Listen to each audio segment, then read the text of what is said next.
aussi, je vais saluer tous les serviteurs qui sont là. Vous savez, c'est important en tant que des hommes de Dieu de pouvoir nous retrouver de temps en temps autour des pères pour vraiment nous inspirer de leur expérience afin de pouvoir aussi évoluer dans ce que le Seigneur a confié. On lisait le livre de Jérémie et nous conseille en disant de suivre les anciens chemins. Alléluia. Pas négliger les anciens chemins. Il y a des expériences que nous voulons faire et que d'autres ont déjà fait.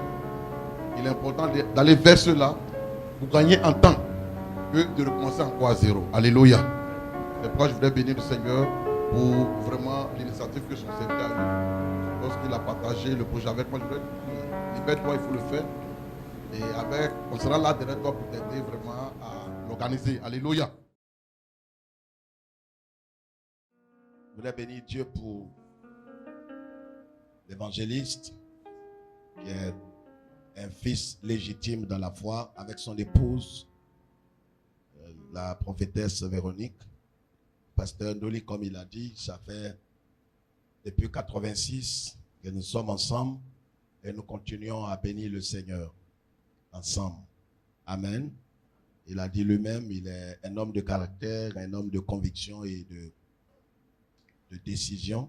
Et je bénis Dieu pour tout ce que Dieu fait au travers de lui ici à Beaunois, principalement parce que depuis qu'il est arrivé ici, bientôt une décennie, il a rencontré pas mal de serviteurs de Dieu, des jeunes serviteurs de Dieu, des aînés, avec qui il a une bonne collaboration, une bonne conduite. Et là, nous ne pouvons que dire merci au Seigneur. Je voudrais qu'on bénisse Dieu pour sa vie ce matin en acclamant le Seigneur pour la vie du pasteur et son épouse.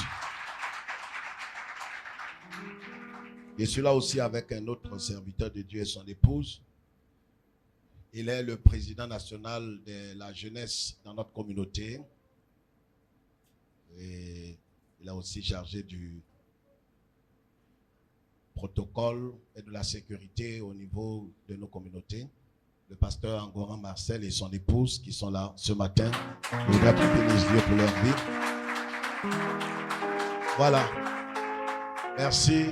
Merci. Et je crois que nous pourrons aller maintenant dans le vif du sujet. Il y a quelque temps en arrière, le pasteur Pacom m'a approché par le biais de ma fille, la prophétesse Véronique, et dit qu'il avait souhaité que nous partagions quelques expériences et quelques paroles de Dieu avec les serviteurs de Dieu ici. J'ai dit qu'on allait prier et puis avoir la direction de l'Esprit parce qu'en vérité, nous ne sommes pas là, nous n'œuvrons pas de notre propre chef, mais nous sommes des prisonniers de Christ. Et un prisonnier, il ne fait pas ce qu'il veut comme il veut. S'il a beaucoup d'honnêteté, il doit pouvoir se référer à ses maîtres. C'est ce que nous avons fait et nous avons eu la conviction et j'ai appelé le pasteur pour lui dire que nous allons venir. Et voilà qu'on décide de venir et ça coïncide aussi avec l'Assemblée générale de la Fédération évangélique de Côte d'Ivoire, dont je suis membre, non seulement membre, mais membre du bureau exécutif au plus haut niveau. Et je travaille donc avec le président Boignon. On a fini notre premier mandat. On a été reconduit à 100% par la grâce de Dieu. Aujourd'hui, nous avons l'Assemblée générale spéciale qui se tient à l'instant même. J'ai eu la permission pour être là. Parce que quand le pasteur me parlait de ce programme, on n'avait pas encore fixé la date de l'Assemblée générale. Et voilà que ça coïncide. Je n'ai pas voulu, vous savez moi, j'ai fait tout pour avoir une seule parole. Je ne veux pas avoir deux paroles. J'avais déjà donné ma parole. J'ai oublié de dire au pasteur qu'il faut qu'il maintienne le programme. Je ferai tout pour être là. Amen. Et voilà comment nous sommes là ce matin. C'est du fond du cœur que je voudrais qu'on partage ces quelques paroles de Dieu avec vous. Vous savez ce qui fait un homme? C'est la parole donnée. La parole donnée qui est exécutée, qui est gardée, qui est respectée. Cela aussi fait d'un homme un homme véritable. Parce que l'homme, ce n'est pas le masculin. Quand la Bible dit soyez des hommes, c'est au-delà d'être masculin. Dans la Bible, quand vous lisez un jour, la Bible dit que Samson, en parlant de Samson, je ne sais pas si vous vous souvenez de cette histoire, la Bible dit que Samson a pris une femme parmi les filles de cette contrée.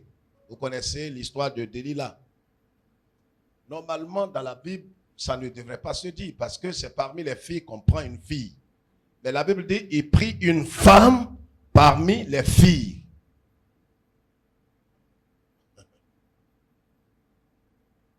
Quand on parle de femme dans la Bible, c'est quelqu'un qui remplit les conditions. Parce que une femme, ce n'est pas celle qui a le sexe féminin. Tu peux avoir le sexe féminin et puis ne pas être une femme.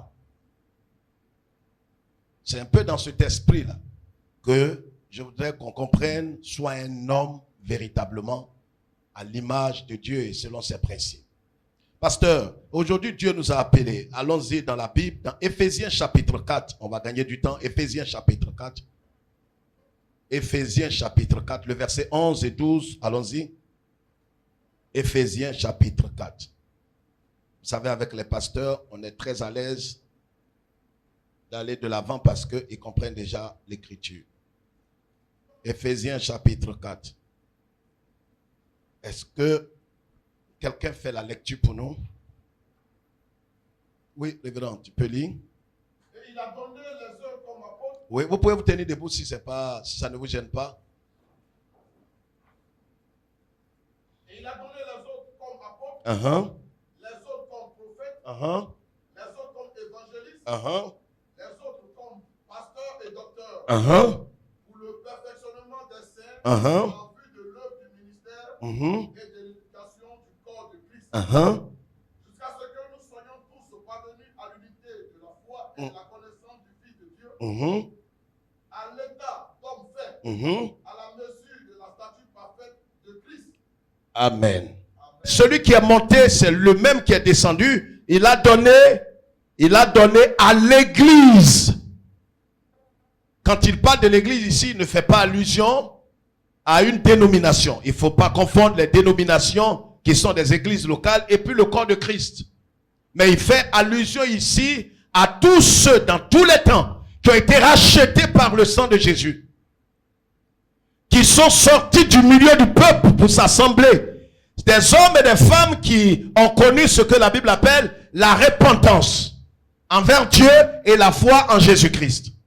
Des hommes et des femmes qui se sont détournés de leur mauvaise voie et qui se sont tournés vers Christ, qui sont devenus donc enfants de Dieu et qui ont le témoignage du Saint-Esprit qu'ils sont enfants de Dieu selon Romains chapitre 16, le verset Romains chapitre 8, le verset 16 qui dit que le Saint-Esprit lui-même témoigne à notre cœur que nous sommes enfants de Dieu. Donc c'est à cela que des dons ministères, parce que les dons, il y en a de deux types que vous connaissez très bien, deux types principalement. Sinon, dans l'écriture, vous allez voir qu'il y a plusieurs types. Il y a les dons du Père, il y a les dons du Fils, il y a les dons du Saint-Esprit.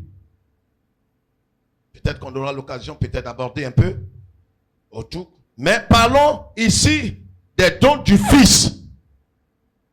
La Bible dit qu'il a donné à l'église qui est son corps des uns comme apôtres, prophètes, évangélistes, docteurs et pasteurs pour le perfectionnement des saints en vue de l'œuvre du ministère. Pasteur, voilà, quand on dit pasteur, c'est le terme générique au fait de tous les ministres de l'évangile. Donc quand on dit pasteur, il ne faut pas se sentir frustré. Dis non, moi je ne suis pas pasteur. À chaque fois que tu vas dire pasteur, je ne vais pas répondre parce que moi je suis évangéliste, je suis docteur, je suis prophète. Non, quand on dit pasteur, c'est le générique. C'est ce qui, au fait, englobe tout le monde. Quelqu'un m'entend? Donc, il a donné au corps de Christ. Il a donné à son corps. C'est ce corps-là qu'il a dit à Pierre, je bâtirai mon église. Quand Pierre avait des problèmes et que Jésus l'a rencontré, il lui a dit, Pierre, m'aimes-tu? Il a dit oui. M'aimes-tu? Il a dit oui. M'aimes-tu 3 fois? Parce que Pierre l'avait régné 3 fois. Et à chaque fois que Pierre l'avait régné, il fallait que Pierre lui-même se ressaisisse et qu'il reconfesse à nouveau que Jésus est Seigneur de sa vie. Donc il fallait que lui-même rectifie les 3 fois où il a renié Jésus. Donc ça, quand il a fini ça, Jésus lui a dit, paie mes brebis, paie mes agneaux. Et il lui dira, un peu plus loin, quand Pierre avait confessé que tu es le Christ, le Fils du Dieu vivant, il a dit, sur cette pierre, je bâtirai mon église. Il n'a pas dit à Pierre, sur cette pierre, tu vas m'aider à bâtir mon église. Je voudrais qu'on aille sur des choses très claires. Vous allez comprendre pourquoi est-ce que je commence par là. Parce que vous savez, on est rentré dans une zone de turbulence, d'incertitude, d'incompréhension et d'illusion. Ce que certains appellent aujourd'hui, je suis en train de faire l'œuvre de Dieu. Je suis en train de servir Dieu en vérité. C'est pas Dieu qu'ils servent. Ils servent leur propre vente. Ils sont en train de faire quelque chose, peut-être pour gagner de l'argent, pour satisfaire un certain désir, mais c'est pas Dieu qu'ils servent. Et s'ils ont un peu d'honnêteté, ce qu'on appelle l'honnêteté intellectuelle, ils vont reconnaître qu'en vérité, c'est pas Dieu qu'on sert. Au fait, nous avons cherché, on a vu qu'on n'a pas la possibilité, la capacité de travailler peut-être ça et là. Nous sommes venus parce que dans l'œuvre de Dieu, écoutez, il n'y a pas des gens qui vont venir nous arrêter et dire en vertu de quoi tu commences une église et tu fais ceci. Alors, je peux gagner cela, je peux vraiment gagner ma vie, avoir un peu d'argent, établir, faire ceci, alors je le ferai. Beaucoup ne servent pas Dieu. L'apôtre Paul dit, en vérité, c'est pas Dieu qu'ils servent. Ils sont en train de servir leur ventre. Ils sont en train de servir leur ventre et l'attitude qu'ils adoptent démontre qu'en vérité, c'est pas Dieu qu'ils servent.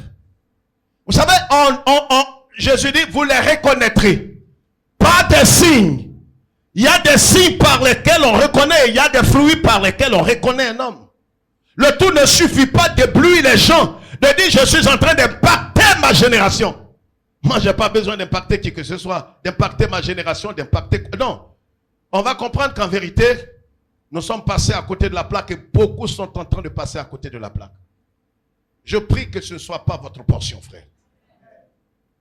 En vérité, c'est à l'église qu'il a donné les dons pour le perfectionnement des saints en vue de l'œuvre du ministère. Quelles sont les caractéristiques des ministères et des ministres inspirés par Dieu? Comment on peut savoir que cette communauté-là vient de Dieu, est en train de servir Dieu?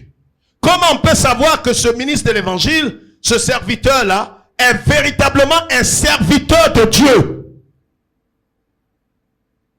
Parce qu'on vient de planter le décor que c'est le Seigneur lui-même qui a donné les saints comme pasteur, apôtre, docteur, les 5 dons ministères pour le perfectionnement des saints en vue de l'œuvre du ministère.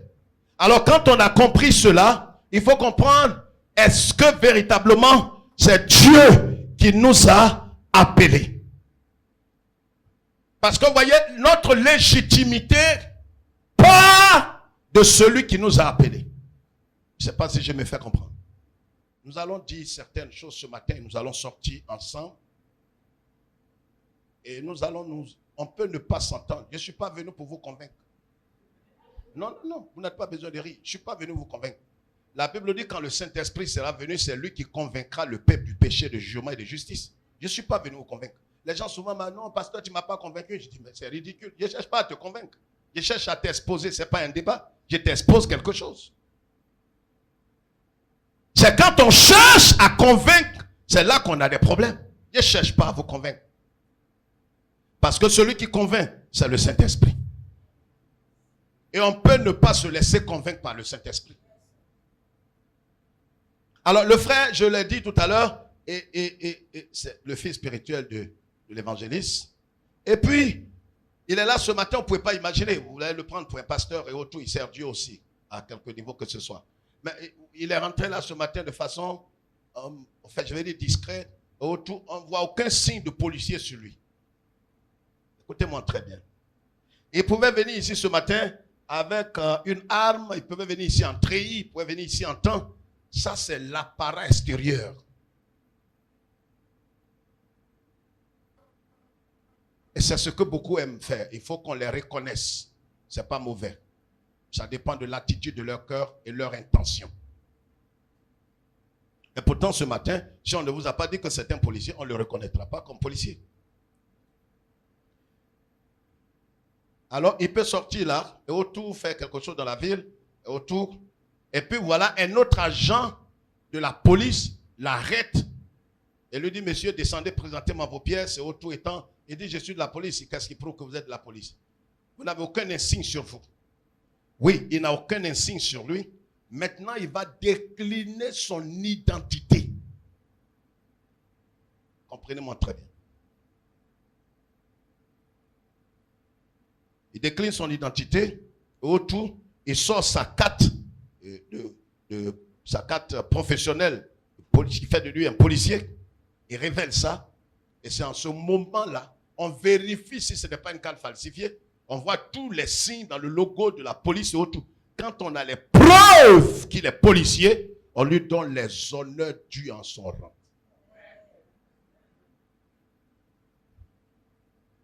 Ce que je viens de dire, je vais revenir là-dessus.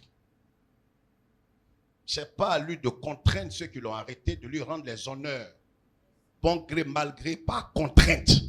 Ils vont vérifier, analyser et lui rendre les honneurs s'il est véritablement ce dont il se présente. On n'est pas en train de le frustrer, de l'abaisser, de le fouler aux pieds. Mais on va éprouver ce qu'il a dit. On va vérifier ce qu'il a dit. Alors il peut être en civil, il n'a pas d'âme, et puis il arrête quelqu'un ici qui est en train de cambrioler là, il arrête, et puis il appelle la police, il dit venez arrêter quelqu'un ici. On dit mais monsieur, en vertu de quoi tu cries sur moi? Oh tout étant, tu n'es pas policier, est-ce que toi tu es en pas? Il ne voit aucun signe extérieur sur lui qui montre qu'il est policier. Mais vous savez, il faut faire très attention.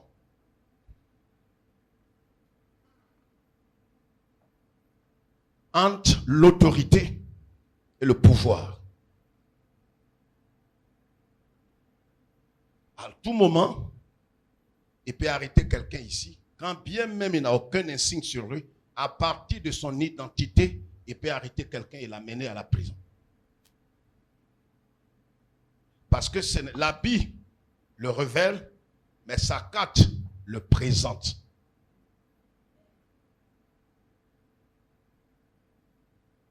C'est pas. C'est pourquoi, vous voyez, frère, comment est-ce qu'il va arrêter quelqu'un ici? Pourquoi est-ce que là où il est, sans un signe extérieur, il peut arrêter quelqu'un? Parce qu'il est quoi? Il est d'auto de l'autorité dont il est issu. Il peut arrêter quelqu'un ici qui fait 2 mètres 15, qui fait 125 kilos. Il arrête et le conduit au poste de police. Et pourtant, ce monsieur peut l'écraser.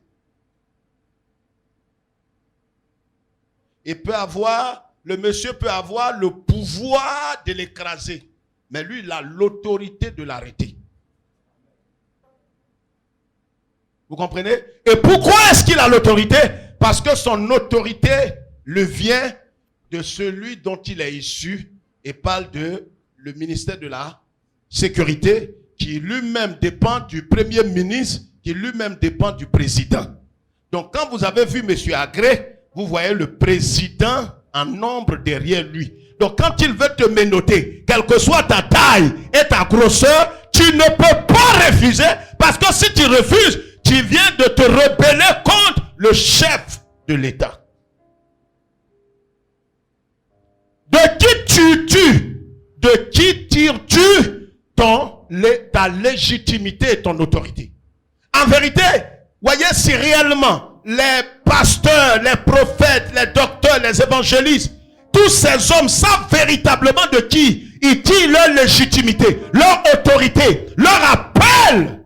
Ils devraient pouvoir être sérieux, honnêtes, loyaux, intègres, fidèles, saints devant Dieu. Parce que celui qui les a appelés est un Dieu qui est suffisamment grand. Ils ne peuvent pas plaisanter avec leur vie. Ils ne peuvent pas jouer avec leur vie. Parce qu'ils ont été appelés par quelqu'un qui est grand, qui est suprême. L'autorité suprême dans le ciel et sur la terre. Leur légitimité émane de cet homme. Ils ne peuvent pas se sous-estimer et ils ne peuvent pas se comporter comme bon leur semble. C'est pourquoi vous voyez, le tout part à partir de qui t'a appelé. C'est pas voilà ce que je veux faire. Non, qui t'a appelé. Quelqu'un pendant que notre frère Agré est en train d'exercer comme policier légitime.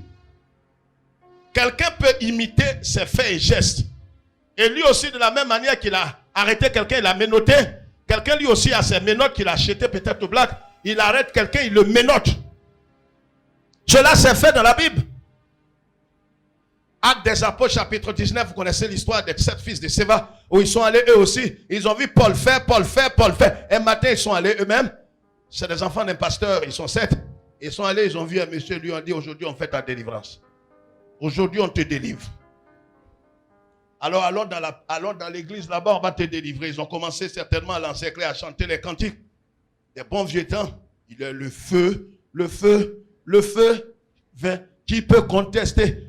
Le démon, il est là dans ce corps, il est calme. Parce que le démon essaie de qui tu tires ton autorité et ta légitimité. Donc là où il est calme. Vous savez, il y a des cas, des combats dans lesquels on se met. Le problème n'est pas que le combat lui-même est puissant, les démons soient forts, mais le problème de qui tires-tu ta légitimité? Parce que le frère Agré là, si la police l'envoie d'arrêter tous les chauffeurs de Beaunois, ils peuvent être peut-être 200. Il va les arrêter tous. Le problème ce n'est pas, est-ce qu'il peut? Non. Le problème est que qui l'a envoyé? Quelqu'un m'entend? Donc le problème, qui t'a envoyé? Ne dis pas non, j'étais en prière quand quelqu'un m'a dit, d'accord, mais qui t'a envoyé? De qui tires-tu ta légitimité et ton appel? Est-ce que tu as la certitude que c'est véritablement le Seigneur Jésus qui t'a appelé? Et s'il t'a appelé, qu'est-ce qu'il t'a dit de faire? Homme de Dieu, c'est de cela qu'il s'agit. C'est là l'introduction.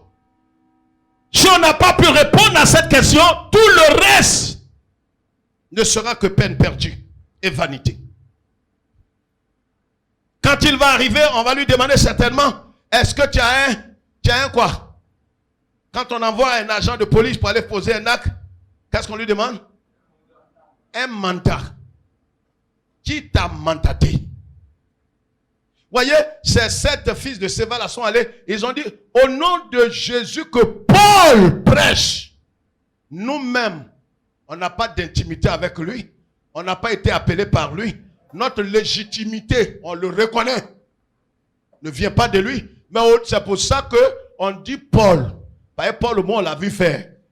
Au nom de Jésus-Christ, que nous-mêmes, on ne connaît pas personnellement, mais au nom de ce Jésus que notre apôtre, Saint Paul, prêche là, alors nous te commandons, sors de ce corps. On n'a pas le temps à perdre. Ça fait plusieurs fois qu'on essaie ça. Le démon lui a dit, il leur a dit, jusque-là, je suis resté calme. Mais on va passer aux choses sérieuses. Vous m'avez posé une question pour ne pas que quand on va prier, parce que quand vous avez dit ça, j'ai senti qu'il faut qu'on passe du temps dans la prière. Et lui, on dit certainement ça, c'est vrai. C'est pour ça qu'on est venu. Donc, laissez-moi fermer les portes. Ils ont dit qu'il faut fermer. Ça, c'est pas là, on voulait commencer même. Le monsieur a fermé les portes. Parce que, étant agité, il ne peut pas fermer les portes. C'est une histoire comme ça. Il a fermé les portes, il a enlevé les clés, il a mis dans sa porte. Il dit maintenant, vous êtes 7, commençons encore la prière. Commençons. Il dit, ah oui frère, il est très intelligent. Il est possédé, mais il est intelligent. Bon, ben, entends le cantique de feu là. La Bible a dit, il les a chicotés un à un, blessés. Comment ils ont fait pour retrouver la clé dans sa poche, ouvrir la porte, commencer à fuir? Ces hommes-là, ils ont su la différence entre celui qui tire sa légitimité directement de Christ et de quelqu'un qui n'a pas de légitimité, mais qui se fait des sous, qui attire la foule, qui essaie de faire toutes sortes de choses, un ministère du ventre pour pouvoir gagner. Donc, ils ont compris ça. La Bible dit, on n'a plus entendu parler de ces 7 fils de Séva. Frère, un temps viendra où le ministère que vous avez commencé, vous avez grugé les gens, dépouillé, escroqué les gens, ce ministère de vente prendra fin. Dieu enverra une situation où vous serez dans l'obligation d'arrêter. Vous savez, si vous avez la conviction et la certitude, quand les douleurs, les épreuves, les humiliations viendront, vous vous souviendrez toujours d'où vous vient cette autorité, d'où vous vient ce choix que vous avez opéré. Vous savez que c'est Dieu qui vous a donné cet homme, Dieu qui vous a donné cette femme, et vous allez supporter cette humiliation et cette épreuve parce que vous en avez la conviction. Mais si vous n'avez pas été convaincu et que c'est par personne interposée, quelqu'un a prophétisé pour dire ainsi par l'Éternel, voici ta femme, voici ton mari, un jour viendra, vous serez confus. Parce que quand les épreuves seront grandes et insurmontables, vous serez confus. Quand on va vous demander, vous allez dire, oui c'est vrai, je me souviens à quelques 10 ans en arrière, au cours d'une prière qu'un pasteur m'a dit, sinon moi-même devant Dieu je jure. Ça veut dire que c'est pas le genre de femme que j'aime. J'aime les femmes fessues, grosses. Mais quand l'homme de Dieu, le prophète des nations m'a dit que c'est ma femme, j'ai dit, Seigneur, pourquoi tu me donnes une femme mince comme ça? Oh, je t'ai dit, je veux une femme fessue. Seigneur, où tu m'amènes? Et le prophète m'a dit, mon fils, si tu n'épouses pas cette femme, alors le feu va te toucher. J'ai eu peur et j'ai pris la femme. Aujourd'hui, je ne sais pas s'il faut la laisser, il ne faut pas la laisser, je ne sais pas. Je ne comprends plus rien. Tu ne vas plus comprendre quelque chose. C'est là. C'est là. C'est là. Tu vas mourir avec elle. Le monsieur là, quand tu as épousé, parce que tu voyais ton âge, et on t'a dit en même temps mieux, prends-le. Dis, mais c'est pas mon genre, il n'est pas stylé. C'est pas mon genre. On dit, mais c'est moi qui Dieu m'a parlé. Toi-même qui dois épouser l'homme là, tu n'as aucune conviction. Mais les gens mettent la pression sur toi. Fais vite, hein. Fais vite, hein. Il a dit, il retourne à Londres. Il dit, il retourne à... Fais vite. Regarde, va dire oui, ça va finir. Il dit, mais je sens rien pour... Oh, c'est une affaire de sentir. Quelque chose, tu vas aller à Londres, tu vas battre. Moi, je ne sais pas pourquoi tu es dans les bêtises comme ça. Va dire oui, oh. Lui-même qui te pousse là, il a son intérêt. Après, est-ce que tu sais que si tu vas à Londres et que tu m'envoies les papiers, que moi aussi je vais à Londres, regarde comment la famille va se réunir là. Va dire oui. Dis mais je n'aime pas. Laisse aimer là. On ne mange pas aimer.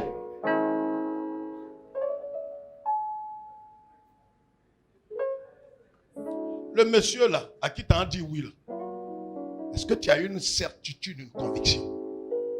C'est pareil pour le salut. Pareil pour le ministère. Si vous n'avez pas de certitude personnelle, un temps viendra quand les épreuves, les difficultés vont surgir dans votre vie. On va en parler tout à l'heure. Pasteur, devant Dieu, vous serez susceptible de jeter l'éponge. Il dit, Seigneur, pas la peine. Je t'ai servi pendant un certain temps. Maintenant, l'humiliation dans laquelle tu m'amènes, c'est parce qu'on m'a enseigné quand je venais. On m'a dit que j'allais rentrer dans le succès et l'abondance. Et que non, maman, Seigneur, je vois aujourd'hui des esclaves, des bâtards. Ils sont sur les chameaux. Moi, un prince, un fils de Dieu, un homme de Dieu. J'ai sacrifié ma vie. Regarde ce que je suis devenu. Regarde ce que je suis. Seigneur, où tu m'amènes? Tu comprendras même pas. Tu comprendras. Et la folie va s'approcher de ta cervelle. Voici comment certains parmi nous sont devenus ridicules. Comment certains sont allés jusqu'à mettre leur main dans l'interdit. Les fétiches, le vaudou, la magie noire pour avoir des paroles de connaissance, pour manifester les dons. Et pourtant Jésus est le même hier, aujourd'hui et éternellement. Et les dons sont d'actualité. La puissance est d'actualité. L'autorité est d'actualité. L'onction est d'actualité. On n'a pas besoin de tricher. C'est une insulte à l'autorité suprême Yeshua. Parce que quand on n'a pas la certitude, on n'a pas la source véritable, on n'est pas convaincu de la source. Vous savez, il ne faut pas confondre la source et le canal. Nous sommes le canal. Jésus est la source. C'est pourquoi vous voyez, très souvent, pourquoi est-ce qu'on est dérouté très souvent dans les assemblées? Et là encore, ça part à partir de quoi? De ce que nous n'avons pas la certitude de celui qui nous a appelés. et puis ne sommes pas certains de notre appel. Quand quelqu'un est certain de son appel, ce n'est pas de l'orgueil. Ceux qui le voient pensent qu'il a un but de lui. Non! Parce qu'il est certain. Il est certain comme demain samedi. Voyez, la Bible, la parole de Dieu déclare que Moïse, en Hébreux chapitre 11, verset 27 et suivant, il dit Moïse, c'est comme s'il voyait l'invisible. C'est pourquoi il n'avait pas peur d'aller devant Pharaon et défier Pharaon. Parce que quand il marche, il sait que son appel ne vient pas de lui. Son appel ne vient pas de sa famille. Son appel ne vient pas de quelqu'un d'autre. C'est Dieu qui l'a appelé. Il ne voulait pas. Mais Dieu l'a appelé. Dieu l'a façonné. Dieu l'a brisé. Dieu l'a amené véritablement. Il a imprimé le caractère de Christ dans le cœur de Moïse. J'en parlais la semaine.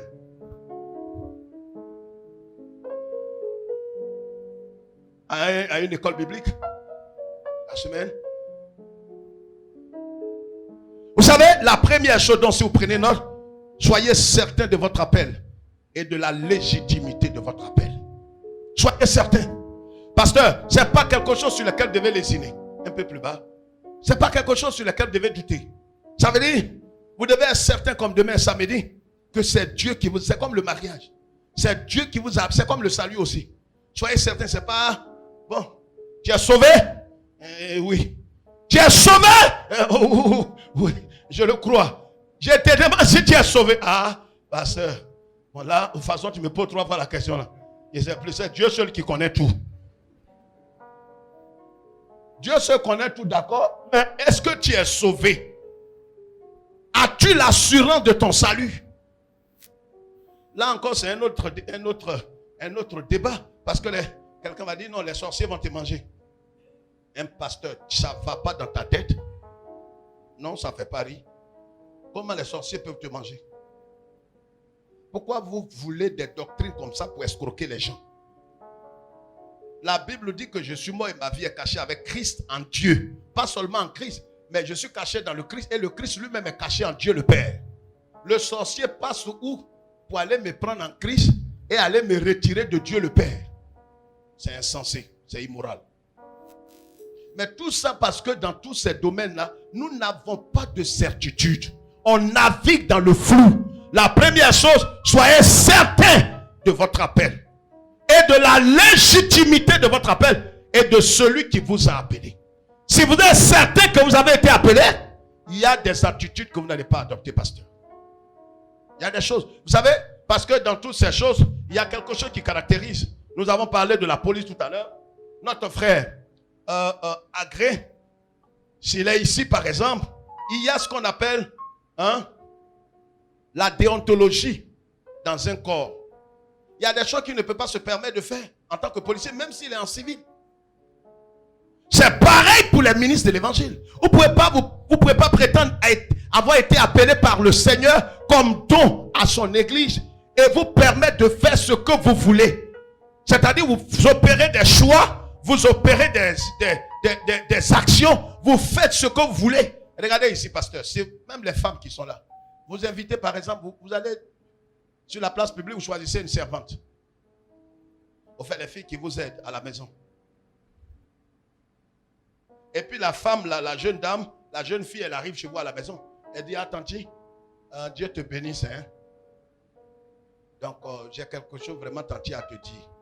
Dis, ah, mais c'est pourquoi? Dis, bon, ben, tanti, je crois que, avant même que tu ne parles, voilà le programme que je vais établir dans la maison.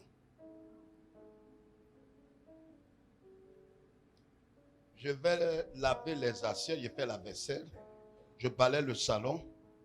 Toi, tanti, tu piles le foutou. Et puis, tu fais le marché aussi. Et puis, pour ce qui est de certaines choses, je t'appellerai pour te dire ce que tu vas faire après. Ce n'est pas une conférence. Vous faites quoi d'elle? Ce n'est pas révélation. Je dis, vous allez faire quoi de la jeune fille? Laissez les garçons. Ça, ce n'est pas toi qui allais chercher fille là. C'est ta femme. Les femmes là, vous allez faire quoi de la jeune fille? C'est tout. Même si c'est une soeur en Christ. Dès l'instant où vous l'avez coopté pour venir chez vous, venir travailler, c'est à vous de lui donner des directives. Mais pourquoi est-ce que c'est nous, quand on arrive, Jésus nous a appelés, nous voulons faire ce que nous voulons. On nous a appelés serviteurs de Christ. Serviteurs de Dieu. Boy de Dieu. Un prisonnier de Christ. Tu es venu, il t'a appelé. C'est à lui de te dire. Regardez ce qu'on va dire. Actes des Apôtres chapitre 9. Allons-y très vite. On va vers midi. Allons-y. On va lire. On a vu d'abord premièrement, quoi? J'ai dit le premier point qu'il fallait souligner, c'est quoi? Comment? Quelqu'un peut m'aider? Si vous avez pris note, pas de tout de suite. Il faut être quoi? Être quoi? Certain de son appel. Et sa légitimité, parce que sa légitimité est liée à celui qui vous a appelé. Si c'est un pasteur qui vous a appelé, un temps vient. C'est pour ça que, regardez, souvent c'est ces paradoxes-là qu'on rencontre dans l'église. Je peux être en train de prier et puis dire à Pacom, parce que peut-être c'est lui et puis peut-être Thibaut et les autres que je connais. Mais Pacom, ainsi parle le Seigneur, Dieu t'a appelé. Dieu t'a appelé. D'accord, c'est bon. Dieu t'a appelé. Mais si Pacom est intelligent et il a sa cervelle en lui et il a l'esprit de Dieu, il devrait pouvoir lui-même entendre la voix du Seigneur. Le pasteur ou le prophète ne fait que confirmer. Mais si c'est le prophète qui révèle et que le concerné n'a aucune notion, n'est pas convaincu, ne sait rien, ça va poser problème. Et voilà comment beaucoup ont été appelés. Le Seigneur t'a appelé, dit qui? Moi. Tu parles de qui? Moi. Tu parles de moi. Comment ça? Moi. Votre affaire de Dieu, on a dit, tu parles d'affaire de Dieu, hein? Je ne veux pas servir Dieu, hein? Tout de suite là, Dieu m'a appelé. Dis oui, Dieu t'a appelé. C'est rare. Le concerné va avoir des signes. Il va avoir des choses peut-être qu'il ne comprendra pas, peut-être dans des visions, dans des songes. Il ne comprendra pas. Dieu lui parle, mais il n'arrive pas à décoder l'appel de Dieu. Ça, c'est quelque chose qu'il va vivre. Il y a des gens, je ne sais pas s'ils ont toutes leurs facultés en place. J'étais instituteur. Quand Dieu m'a appelé, et je mets ici, vous mettez ici, vous mettez. Moi, je peux vous laisser. Vous laissez l'église. Je peux aller j'étais à la zone. Quand Dieu m'a appelé, tu fais honte. Tu es la honte de ta génération. Et tout ça parce qu'on n'est pas certain de l'appel. Et celui qui t'a appelé, c'est à lui que tu parles là. Ben, c'est celui qui t'a appelé, c'est à lui que tu t'adresses là. C'est vrai ou bien c'est faux? C'est pas quelqu'un qui tu cries sur l'église, tu te gosies sur l'église là. Est-ce que c'est les gens là qui t'ont appelé? Souvent même quand tu parles, les chrétiens te regardent comme ça. Aïe. Il se coule comme il dit mon frère, le pasteur a quoi? Est-ce que c'est nous qui l'avons appelé? Aïe, le pasteur est énervé aujourd'hui. J'ai dit, on n'a pas payé sa maison. On dit, la dîme n'est pas rentrée. On dirait que c'est ça. Hein? Moi-même, je n'ai pas apporté ma dîme. Il y a Bolibré qui n'a pas apporté sa dîme. On dirait les gens, le pasteur, son affaire d'argent, il est très nerveux.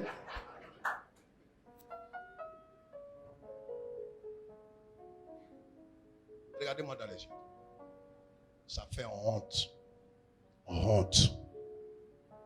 Frère, je me tiens devant le Seigneur qui va me juger, ça fait honte. C'est ce qui fait aujourd'hui que les pasteurs sont ridicules, sont devenus des mendiants, des voleurs, et ils sont obligés d'enseigner des doctrines de démons dans l'église, parce qu'ils veulent la sympathie des fidèles. Quand Martin vous disait tout à l'heure ici, il n'est pas le meilleur pasteur de notre communauté. Il n'est pas le champion. Mais vous savez, chaque pasteur a sa spécificité. Quand on l'a affecté à William Civil, je lui ai dit, pasteur, mon petit, tu vas dormir dans le temple. Il dit, révérend, j'ai compris. Mais je vais travailler, je vais prendre une maison. Il dit, c'est dans le temple que tu dors. Celui qui était avant toi, il dormait dans le temple. Il dit, oui, il a accepté. Mais lui, il va travailler. Le Dieu qui l'a appelé. Voilà ce qu'il a dit. Le Dieu qui l'a appelé lui donnera la capacité de louer une maison. Et que, révérend, j'ai compris, mais je ne dormirai pas dans le temple, mais je prendrai une maison par la grâce de Dieu. Les moyens ne sont pas suffisants pour prendre une maison. Il est allé par la foi, il a pris une maison, pas pour escroquer, voler, dépouiller des gens. Il a commencé à se mettre au service de Dieu et il a laissé Dieu l'utiliser comme il le veut. Miraculeusement et prodigieusement, le pasteur qui était là-bas, qu'on a enlevé et puis on a envoyé Martin, lui, il dormait dans le temple. Vous savez, ça aussi c'est ça. Il y a des gens qu'on envoie, là où vous l'avez couché là, il est couché là comme mouton. Dis à homme de Dieu, le vieux t'a dit de dormir dans le temple. Moi, je respecte ça. Je dors dans le temple. Mais c'est bon.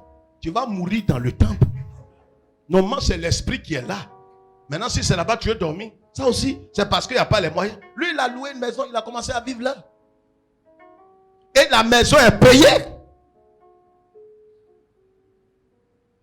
Pourquoi est-ce qu'il a fait? Parce qu'il est le plus intelligent? Non, mais parce qu'il sait celui qui l'a appelé. Quand vous êtes certain de celui qui vous a appelé, il y a des actes que vous écoutez sa voix parce qu'il a entendu lui-même la voix du Seigneur et il a obéi à la voix du Seigneur et l'ordre qu'on lui a demandé, il est allé au-delà de ce qu'on lui a commandé de faire. Pourquoi? Parce qu'il est allé se référer à celui qui l'a appelé et à la légitimité de son appel.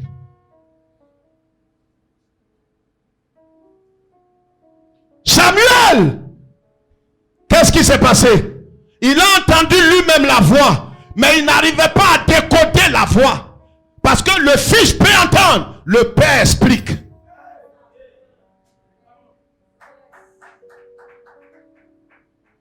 Le fils peut entendre des voix, des images, il ne comprendra pas.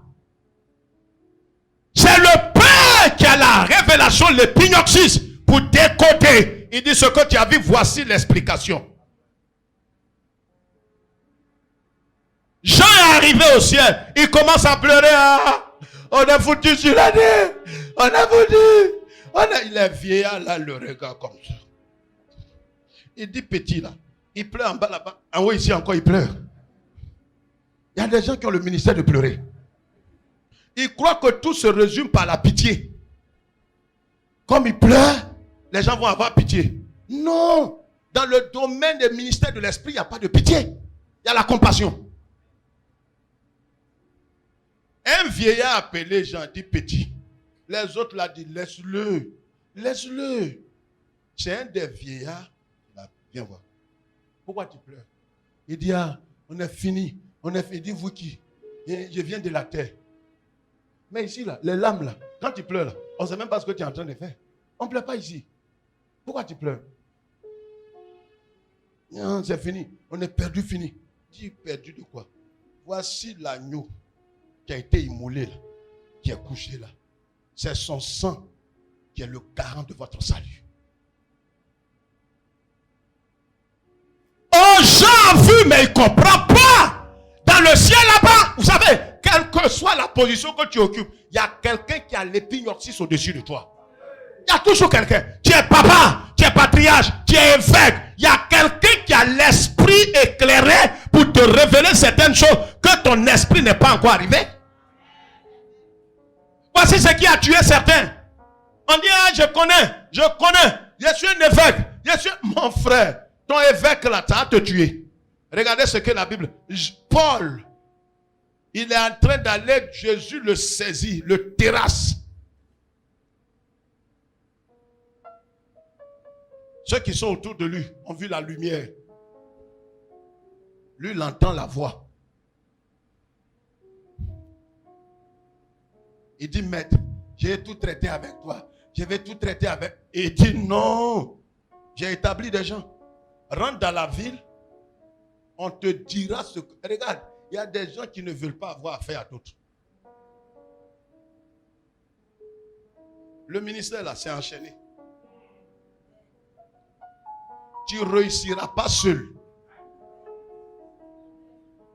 Pasteur, il y avait un des médiacres ici. Il y a Okra, que Martin connaît très bien. C'est lui qui est un vieux, un ami de Bédier, l'ancien président. C'est son ami, ils ont grandi ensemble. Il a hébergé des ministres chez lui dans sa résidence enfant. Et c'était mon diacre. Travaillait avec ma femme. Un papa. Quand on voyage là, il attrape mon sac. Il m'a fait asseoir et il m'a dit, tu vois, je suis âgé que toi 3 fois. Mais tu es mon père. Tu m'as amené à Jésus. Voilà mon problème. Je lui ai dit, laisse ça.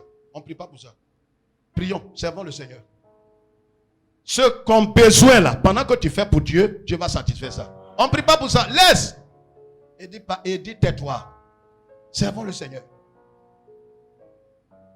Moi, c'est moi qui dois attraper ton sang. Mais tu as décidé d'attraper. Pas parce que je suis plus grand que toi. Je ne suis pas bishop. Mais tu veux attraper mon sang parce que tu dis Dieu a mis sur ton cœur.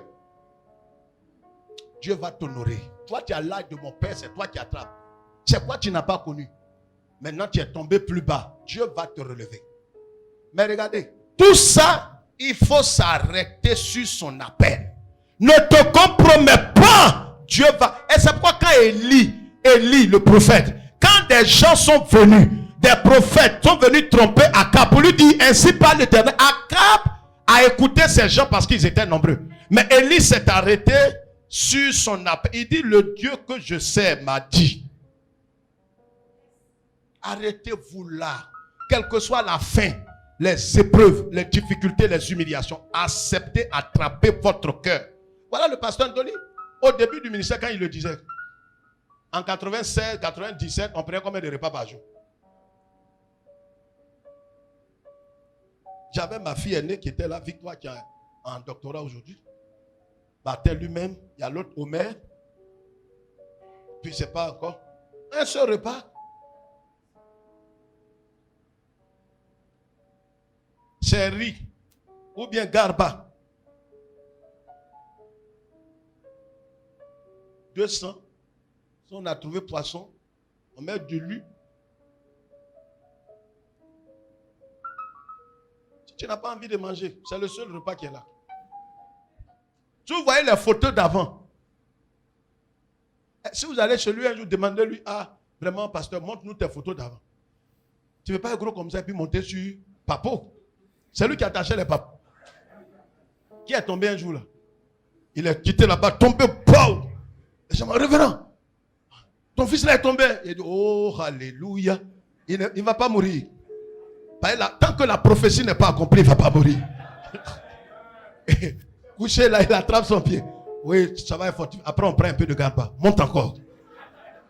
Ça va pas être tu attrapes ton pied que tu ne vas pas monter encore. La prophétie est en marche. Elle n'est pas encore accomplie. Tu es au travail. Alléluia. Frère, je voudrais qu'on lise ici ce passage avant de poser les questions. Allons-y dans 1 Pierre chapitre 2 verset 21. Voilà ce que je tenais à souligner tout à l'heure.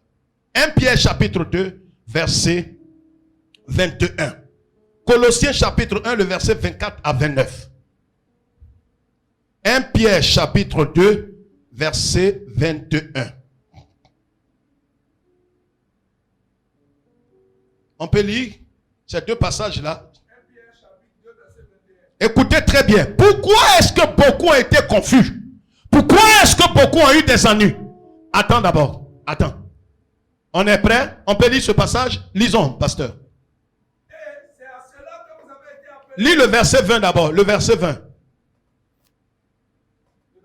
Oui. En effet, quelle gloire y a-t-il à supporter de mauvais traitements pour avoir commis des fautes? Mais si vous supportez la souffrance, lorsque vous faites ce qui est bien, oui, c'est une grâce devant Dieu de supporter la souffrance quand vous faites le bien, quand vous êtes en train d'exercer le ministère selon la voie du Seigneur, dans l'intégrité, dans la sainteté, sans vous compromettre, dans la loyauté que vous souffrez. La Bible dit c'est une grâce de Dieu.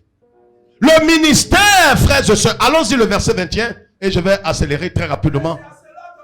C'est à cela que vous avez été appelés. Vous n'avez pas été appelés pour paraître. Vous n'avez pas été appelés pour marcher comme sur des roulettes. Vous avez été appelés à la souffrance. Voilà ce qu'on refuse de vous dire. Tu n'as pas été appelé à croire que le ministère c'est un gagne-pain. Dès que tu rentres, alors Dieu essaie de faire les choses et tu commences à manger, tu commences à être grand et replein, tu commences à posséder. Parce que l'appel vient de Dieu. Oui, l'appel est divin, mais il y a un processus. Il y a une trajectoire. Il y a une ligne que tu dois suivre. C'est quand Jésus dit, je suis le chemin, la vérité et la vie. Jésus n'a jamais dit, je suis la vie, je suis la vérité et je suis le chemin. En venant ici à Beaunois, hier en venant, nous sommes partis de notre quartier. Nous avons emprunté le chemin. Le fait qu'on ait emprunté le chemin, on n'était pas à Beaunois. Le fait qu'on ait emprunté le chemin de Beaunois ne nous a pas mis à Beaunois. Pasteur, écoutez-moi très bien. Soulevez la tête. Je suis en train de parler ce pourquoi je suis venu. Le fait d'emprunter le chemin de Beaunois ne dit pas que vous êtes à Beaunois. Les gens qui vous ont vu partir à Beaunois pensent que vous serez à Beaunois, que vous êtes à Beaunois.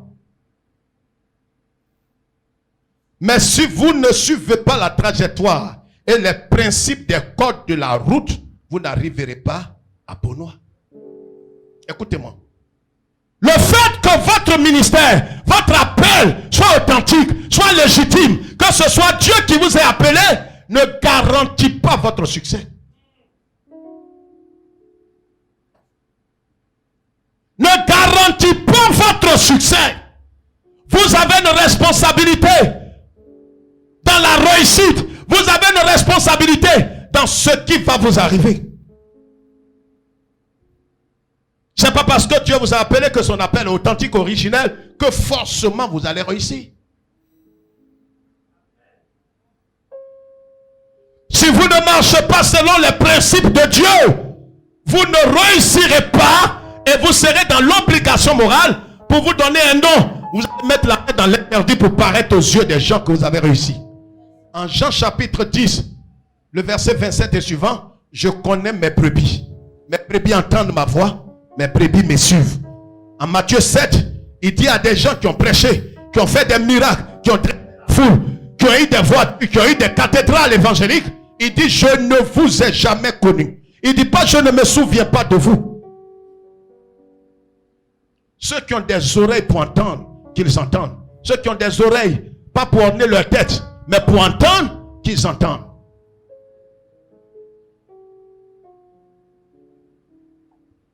C'est trop sérieux, frère. C'est trop sérieux. Le ministère n'est pas un gagne-pain. On ne vient pas au ministère pour réaliser sa vie. Voici ce qui a trompé plus d'une personne. Je viens pour que, comme dans le monde, j'ai échoué. Je n'ai pas eu mon BEPC, mon bac, mais je vais percer parce que dans le fait de Dieu, pour que les gens sachent que je ne suis pas n'importe métier ridicule. On ne vient pas là pour avoir ce que tu n'as pas eu avec les diplômes. Voici pourquoi nous avons des faux, des traîtres, des poltrons parmi nous, des faussaires, des marmailleurs, des épiciers spirituels, des gens qui ont fait de l'église une épicerie où ils distribuent des choses à acheter. Vous êtes la honte de votre génération.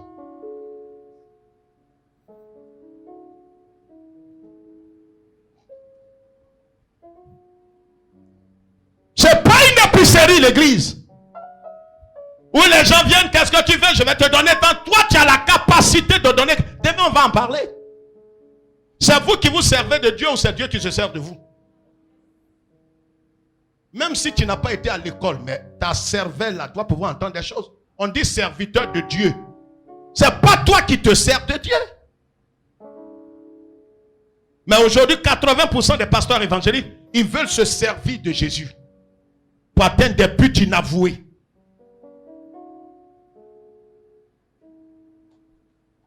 On parlera de ça demain. Ça ne va pas être facile. Vous n'êtes pas obligé d'être là. Parce que je vais vous dire des choses que vous n'allez pas apprécier. On ne se sert pas de Dieu. Voilà comment on a eu des torts parmi les évangéliques. Des traîtres, fils de traîtres. Vous ne pouvez pas venir et vous servir de Christ pour atteindre des choses. Et on dit les pasteurs la volent, les pasteurs détournent les femmes des gens, les pasteurs couchent avec les femmes des gens. Oh, ce n'est pas tous les pasteurs. C'est des infiltrés.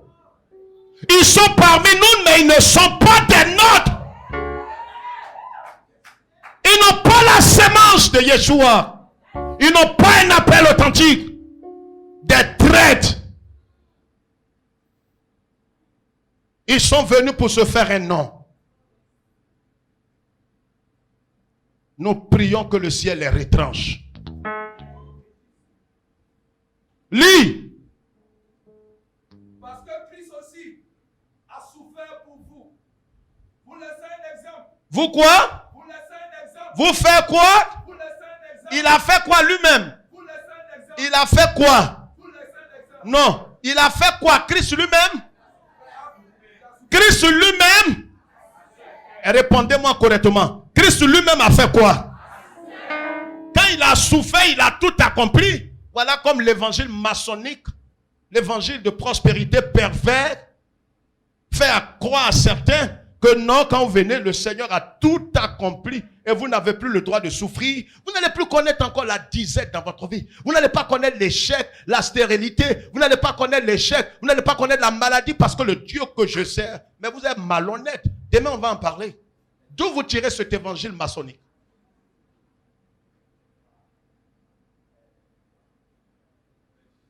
D'où vous tirez ce message-là? Parce que quelqu'un est net. Et voilà ce que Pierre dit. Lui, il a trahi Jésus. Il s'est repenti. C'est lui qui dit ça. Jésus a souffert pour vous. Mais il ne vous a pas laissé simple. Il vous a laissé un exemple. Quel exemple il nous laisse? La Bible dit qu'il a souffert et il nous laisse un exemple. Lis. Afin que vous suiviez ces traces. Lesquelles traces on doit suivre? Traces de souffrance. C'est pourquoi, regardez, quand quelqu'un, Dieu l'a appelé au ministère, quand le Seigneur a appelé Paul, il dit, je t'ai appelé, dites-lui de comment il va souffrir. Actes chapitre 9, le verset 1 jusqu'au verset 30, vous allez lire ça. Anania va lui dire, je t'ai suscité pour lui dire de quelle manière il va souffrir dans les nations.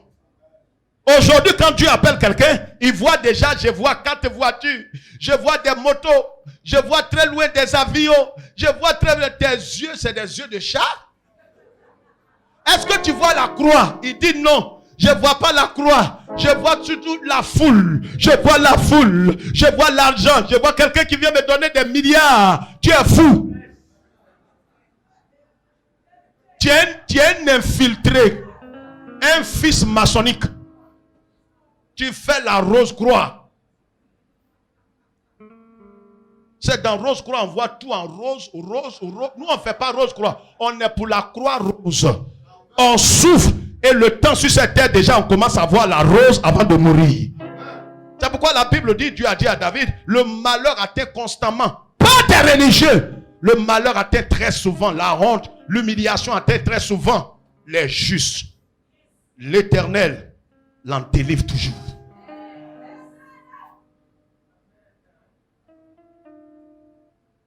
Non, tu ne vas plus souffrir. Jésus a souffert pour toi. Jésus a souffert pour toi. Tout est accompli.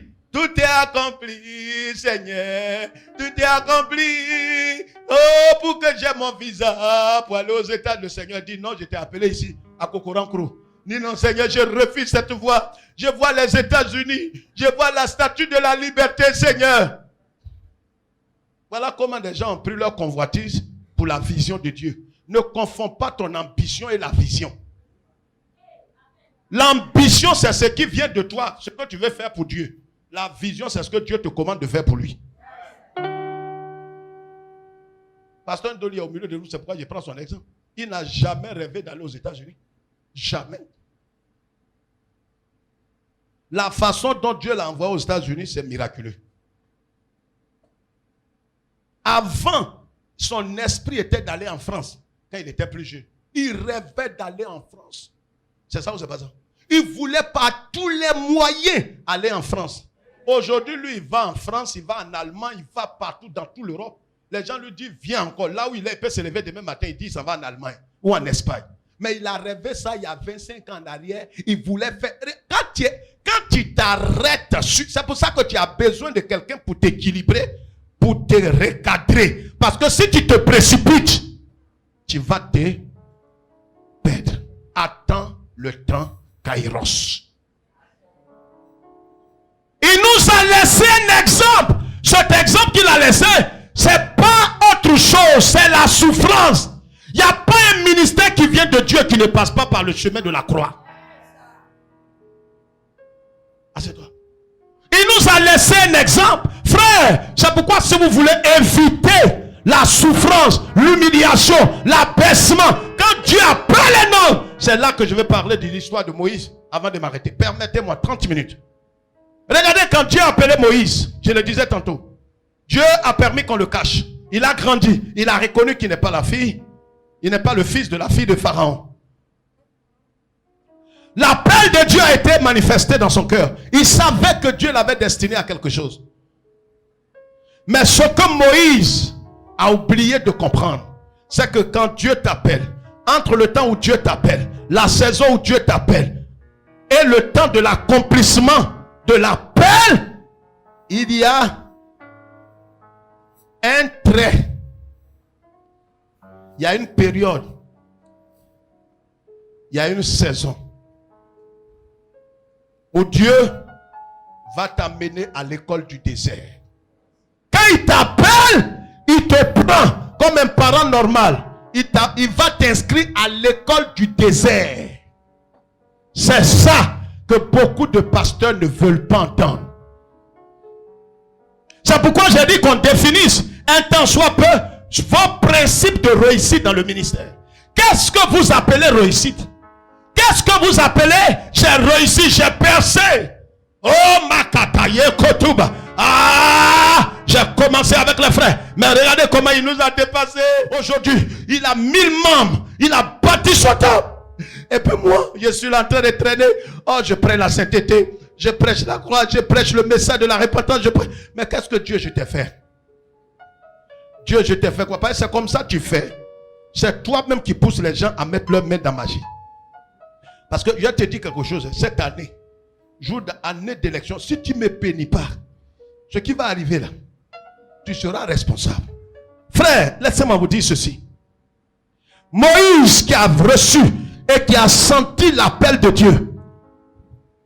La Bible dit qu'il va rentrer en scène. Il va tuer un Égyptien qui avait provoqué un Israélite. Quelque temps après, il y avait deux Hébreux qui faisaient des histoires. Il allait les séparer. Ses propres frères, ils lui ont dit, c'est quoi tu es en train de faire là? Il dit non. Je ne sais pas. Toi, tu n'as pas raison. L'autre a raison. C'est pas comme ça que tu as fait. Tu as tué l'Égyptien la dernière fois. Tes conneries là. Tu amènes ça sur nous. Les gens pour qui il a sacrifié sa vie, il est sorti de la maison de Pharaon où il était prince. Il mangeait à table de Pharaon. Il mangeait les croissants. Il mangeait les sauces soignées. Il mangeait les poissons les plus importants dans le Nil. Il était à l'aise. Quand Dieu t'appelle, la première chose que Dieu va faire, il va te sortir de ton confort. Ton confort là, ce qu'il fait de toi, qui t'a donné une notoriété, Dieu va te tirer de là. Il va te tirer de là. Il va te finir. Il va nettoyer ton moi. Il va briser ton moi. Des choses sur lesquelles tu t'appuies. Et tu parles. Et tu n'as d'égard pour personne. Est-ce qu'on peut suivre? Et tu n'as d'égard pour personne. Tu n'as de respect pour personne. Alors Dieu va briser tout cela.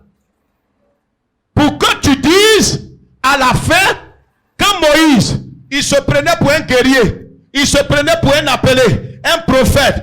Qu'il avait toutes les qualités. Il avait la connaissance de l'Égypte, la sagesse de l'Égypte. Il avait la science de l'Égypte.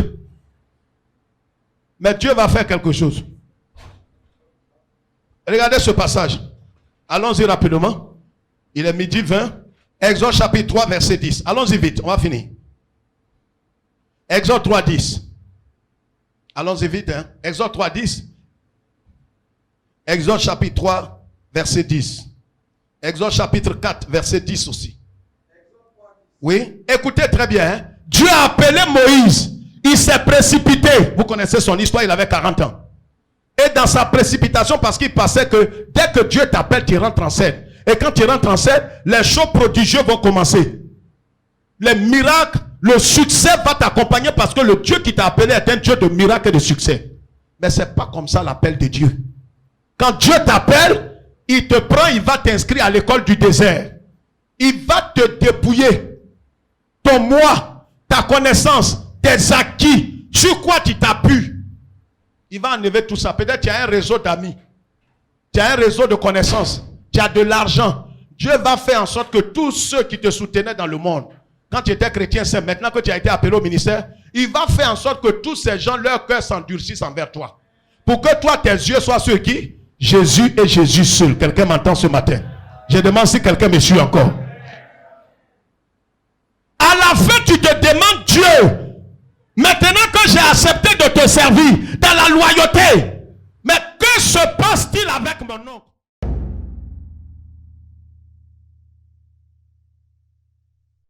Bonjour, papa.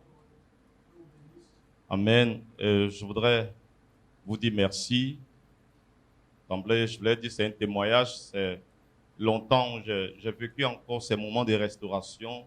Pareil, où je me suis retrouvé dans les bancs ou à terre, poussant des cris. Je voudrais bénir la vie de l'homme de Dieu pour cette grâce que j'ai reçue encore ce matin. Révérend, il faut dire que je vous suis depuis longtemps. J'ai eu vos témoignages parce que je suis le fruit aussi des œuvres et missions. Quand j'arrivais, j'avais appris parler de vous, on dit que vous venez de partir. Et j'ai regretté votre départ parce que je voulais vous connaître avant que vous ne partiez. Et maintenant que j'ai cette grâce de me connecter à vous, et vous suivant aussi dans vos prédications sur LMTV, je voudrais vous poser cette question, papa. Comment éviter les pièges de la déviation ministérielle? Parce que pour ma part, tous ceux aujourd'hui qui ont dévié, peut-être au début, ils avaient bien commencé. Ils avaient l'onction et aujourd'hui, ils ont fait allégeance avec des esprits mauvais et enseignent des doctrines des démons.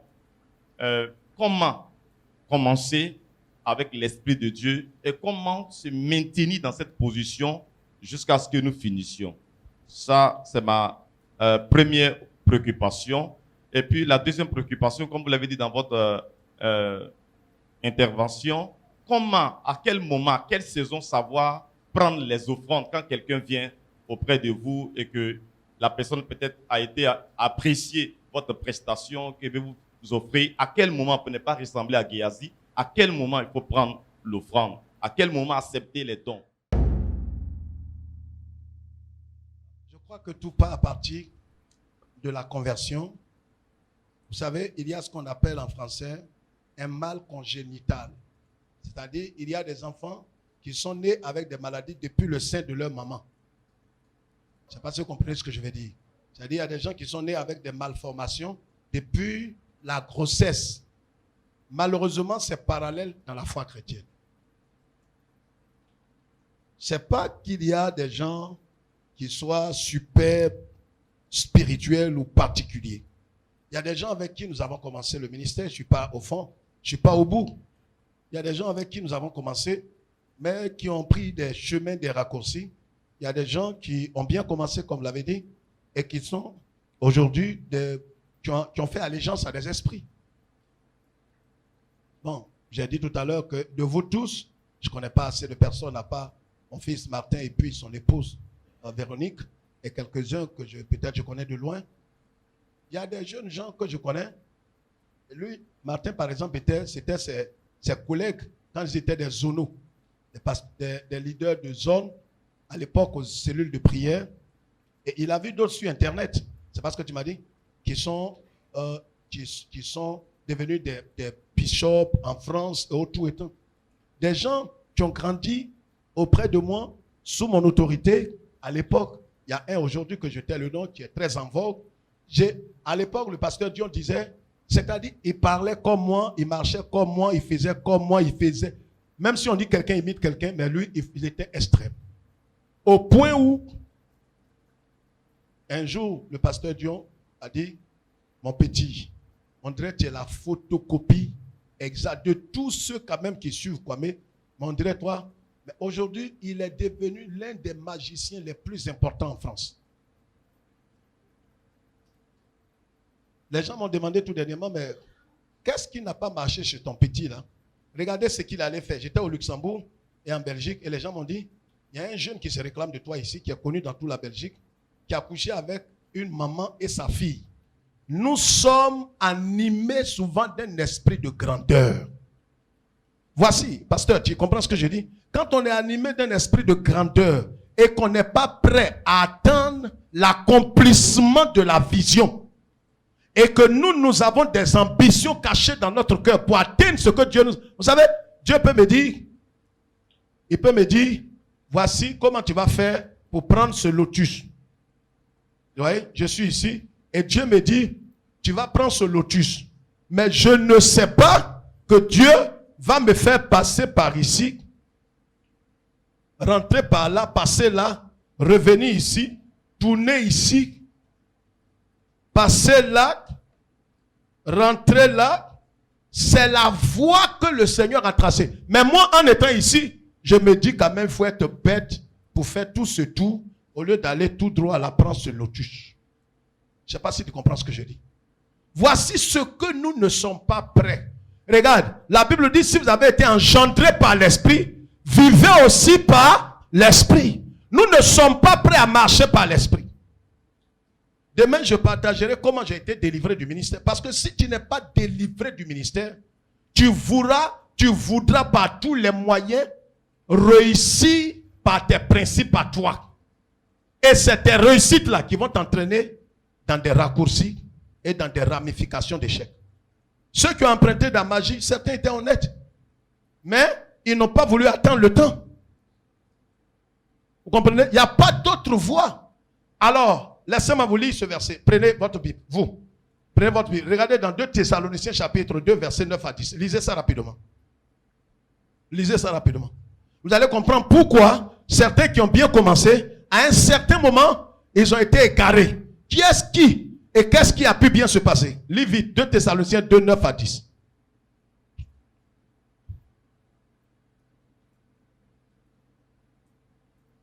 Allons-y vite. Si on a dit on finit à 30. Oui, va vite. Quelqu'un peut l'aider, mais je souhaite qu'il lise lui-même. 2 Thessaloniciens 2, 9 à 10.